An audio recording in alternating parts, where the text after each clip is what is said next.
Dag 57. Varför föddes mannen i Lystra lam? Men ändå gav han vittnesbördet om att han finns genom allt gott som han gör. Apostlagärningarna kapitel 14 och vers 17. Människans ansvar och människans passivitet är nog en del av förklaringen till ondskan i världen. Men hur är det då med naturkatastrofer, olyckor och sjukdomar? Varför drabbas helt oskyldiga människor av saker som vi bara kan beskriva som onda? Varför föddes mannen i Lystra lam? Paulus och Barnabas måste också ha brottats med dessa frågor.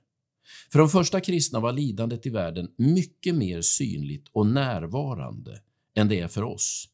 Sjukdom, död och orättvisor var hela tiden närvarande. Ändå är Paulus en av dem som starkast förkunnar Guds kärlek till världen. Så hur kan Gud vara en god och kärleksfull Gud när världen ser ut som den gör? För Paulus sitter hela världen ihop. Den enskilda människan hör ihop med hela mänskligheten.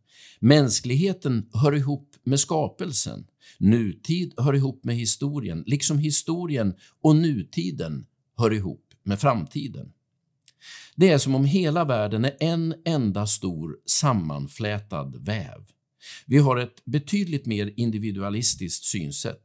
Vi ser oss nästan som frikopplade från mänskligheten, skapelsen, historien och framtiden, men det gör inte Paulus.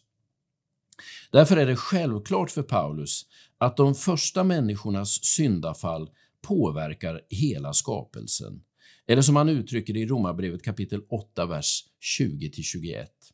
Allt skapat har lagts under tomhetens välde, inte av egen vilja utan på grund av honom som vållade det. Men med hopp om att också skapelsen ska befrias ur sitt slaveri under förgängelsen och nå den frihet som Guds barn får när de förhärligas.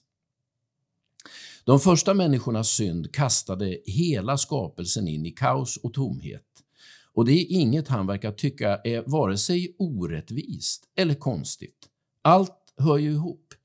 Vi lever alla under tomhetens välde eller mörkrets välde som det står i Kolosserbrevet kapitel 1 och vers 13. Det är därför vi blir sjuka och det är därför naturen inte bara är en vän utan ibland en fiende. Det är därför döden härskar istället för livet. Inte för att vi har en personlig skuld eller på något sätt förtjänar det, utan för att vi är en del av den stora skapelseväven.